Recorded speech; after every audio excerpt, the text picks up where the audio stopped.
আমাদের প্রত্যেকেরই কোনো না কোনো গুরুদেবের সঙ্গ আমরা মোটামুটি পাই।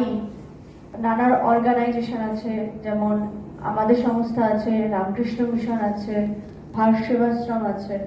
তো আমরা প্রত্যেকেই কেউ না কেউ কোনো সংস্থার সাথে আছি, যুক্ত আছি, এবং কারোর না কারোর থেকে দীক্ষা নিয়েছি, বা যদি দীক্ষা নাও নিয়ে থাকি আমরা মোটামুটি তাদের একটা যেই সাধন প্রণালী থাকে সেগুলোকে মোটামুটি নিজেদের একটা প্র্যাকটিসের মধ্যে নিজেদেরকে রাখি মোটামুটি প্রত্যেকে। তো এই প্র্যাকটিসটা আমাদের জীবনে ভীষণভাবে প্রয়োজন ডেইলি লাইফে। যে আমরা কেন করব? এই কারণে যে একটু আগে যখন আমাদের এই আলোচনা শুরু করবার আগে কোয়েল বলছিল যে আমি জানি না কিভাবে শুরু করব, আমি হয়তো কেঁদেই ফেলবো। তো আমরা ওর সাথে রিলেট করতে পারি। ওরও মা 2 বছর হয়েছে দেহ রেখেছেন, এবং আমাদেরও অদ্ভুত ভাবে কেমন ভাবে রিলেট হয় যে আমাদেরও গুরুদেব 2023 সালে 27 মে উনিও দেহ রেখেছেন। কিন্তু আমরা এমন ভাবে নিজেদেরকে, আমাদেরও ভীষণ কষ্ট হয়। আমাদের যখন আমরা বেদান্তের চর্চা করি আমরা জানি যে কোনোটাই চিরস্থায়ী নয়, কোনো কিছুই থাকবে না। তাও জীবনের এমন একটা সময় আসে যে মনে হয় যে কি বলবো, যে একমাত্র উনিই আছেন যে আমাদের মাথায় হাতটা রেখে বলবেন কিরে কেমন আছিস। এই যে কিরে কেমন আছিস বলার যে লোকটা, ওটা একমাত্র গুরুই থাকে।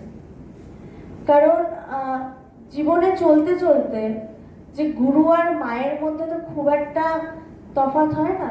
বলছে যে জাগতিক সংসারে চলতে চলতে তাও মা বাবার একটা সময় পরে আসে যে ছেলে মেয়েকে একটা জায়গায় দেখতে চায়, বা ছেলে মেয়ে এক ভালো করুক, এই করুক সেই করুক, একটা চাওয়া পাওয়া থাকে। কিন্তু গুরু আবার আরো অন্যরকম হয়। এই জন্য বলছে যে গুরুর সাথে কেমন তফাৎ, যে গুরু কিছুই চান না শিষ্যর থেকে। তিনি শুধু একটা জিনিসই চান যে তুমি উপলব্ধি করো, তুমি ঈশ্বরকে বোঝো, এবং তুমি এটা জানো যে এই জীবন যাপন যেটা করছো, এই যে জগতে জন্মেছো, এটা কোনো কিছুই সত্য না।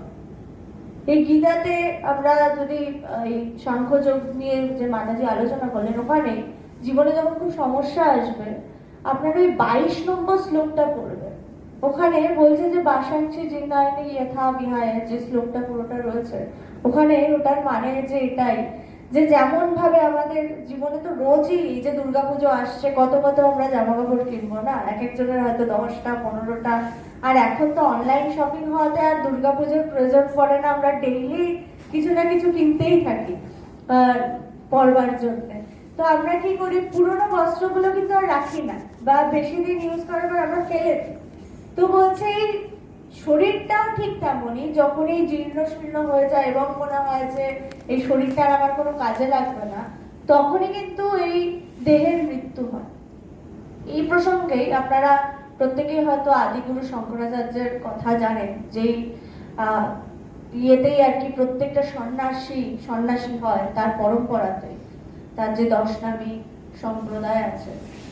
তো তিনি খুব সুন্দরভাবে তার একটা কথায় তিনি বলছেন যে আমাদের এই জীবন যাত্রা নিয়ে তিনি খুব সুন্দরভাবে বলছেন একটা শ্লোকের মাধ্যমে।